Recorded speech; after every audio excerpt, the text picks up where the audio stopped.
رغم أن صابر المداح شخصية خيالية، إلا أن الواقع مليء بقصص غامضة لأشخاص زعموا امتلاك قدرات روحانية أو واجهوا ظواهر لم يجد العلم لها تفسيرا قاطعا حتى الآن.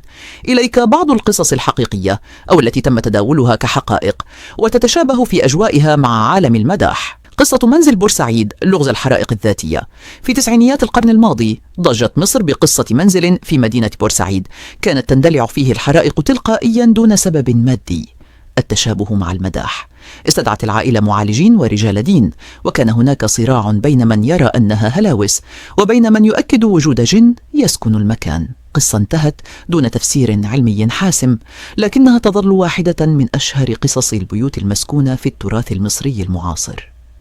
2. سيدي جابر والكرامات الصوفية في التاريخ الصوفي.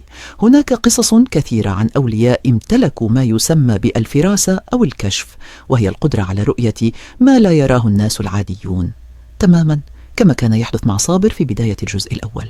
الحقيقة هذه الشخصيات كانت تعتمد على الزهد والعبادة، والناس كانوا يلجؤون إليهم لحل المشكلات المعقدة، مما خلق هالة من الأساطير حول قدراتهم على محاربة الأعمال والسحر. 3. إدوارد ولورين المداح بنسخة غربية.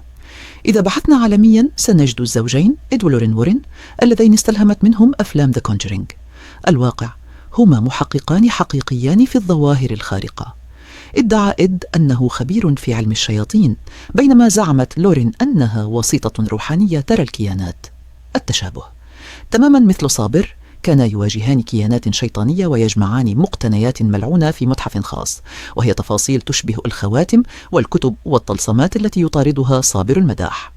4. حوادث كتاب شمس المعارف.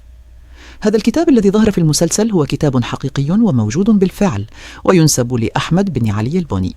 الواقع هناك مئات القصص لأشخاص زعموا أن حياتهم تدمرت أو أصيبوا بأمراض نفسية غريبة بمجرد اقتناء الكتاب أو محاولة القراءة فيه.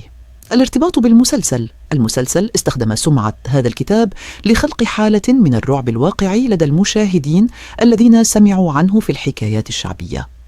ملاحظة هامة من منظور المداح: في المسلسل دائما ما كانت الرسالة هي أن التحصين بالذكر واليقين هو السلاح الوحيد، وفي الواقع معظم الحالات التي تشبه قصص المداح يفسرها علماء النفس على أنها اضطرابات انشقاقية أو ضغوط نفسية حادة تجعل الشخص يتخيل أمورا غير واقعية. ليس كل ما تراه العين حقيقة، وأحيانا يكون الخوف هو الشيطان الأكبر